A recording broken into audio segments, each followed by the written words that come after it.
First day എല്ലാവരും നല്ലതാണല്ലോ പറയുക, അതെല്ലാവരും പറയുന്നുണ്ട്. പക്ഷേ ഇത് ശരിക്കുള്ളത് എങ്ങനെയാണെന്നുള്ളത് പതുക്കെ അറിയാൻ പറ്റും. പക്ഷേ നമ്മൾ പേഴ്സണലി ഹാപ്പിയാണ്.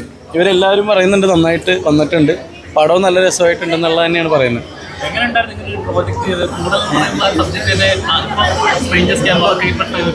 അത് തന്നെയായിരുന്നു അതിൻ്റെ ഒരു പുതുമ.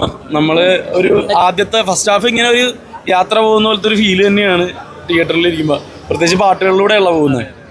അതിലൊക്കെ ഉപരിയായിട്ട് ദൈവത്തിന് നന്ദി പറയുകയാണ്, വേറെ ഒന്നിനുമല്ല മഴ മാറ്റി തന്നതിന്. കാരണം ഞങ്ങൾ 2 മാസമായിട്ട് കൂടലിന് വേണ്ടിയിട്ട് ഇങ്ങനെ കിടന്ന് ഓടി നടന്നിട്ട് അവസാനം ലാസ്റ്റ് ഡേ മഴ ആയിരുന്നെങ്കിൽ ഇന്നലെ വൈകുന്നേരം പോലെ ഞാൻ ഓഫായിരുന്നു, വിഷമമായിരുന്നു എനിക്ക്. പക്ഷെ ഇന്നതേ തെളിഞ്ഞ ആകാശം, ഇന്ന് ഓറഞ്ച് അലർട്ട് പ്രഖ്യാപിച്ച സ്ഥലത്ത് അപ്പോൾ ദൈവം കൂടെ ഉണ്ടാ, അതിന് ദൈവത്തിന് നന്ദി അല്ലേ. വലിയ ചിത്രങ്ങൾ സത്യം, അതും വലിയ കാര്യമായി. അപ്പോൾ ഇപ്പം നിങ്ങൾ പോലും ഇപ്പം വേറെ ഒരു പടം ഉണ്ടെങ്കിൽ നിങ്ങൾ അവിടെ പോയിട്ടുണ്ടായേനെ. നീ പോകൂല, 2 സൂപ്പർ സ്റ്റാറിന്റെ പടത്തിലടക്കാണ് ഞങ്ങൾ പെട്ടത്. അതെ. പക്ഷേ ദൈവം അനുഗ്രഹിച്ചിട്ട് നന്നായി വന്നിട്ടുണ്ട് തന്നെ. പിന്നെ ഈ പറഞ്ഞ പോലെ അവനവൻ്റെ പടത്തിനെ പറ്റി പറയുന്നതിൽ വലിയ കാര്യമില്ല, അതുകൊണ്ടാണ് ഞാൻ അധികം പറയാത്ത. ബാക്കി എല്ലാവരോടും നിങ്ങൾ എടുത്തോ, എന്നെ വിട്ടേക്ക്. Okay, thank you.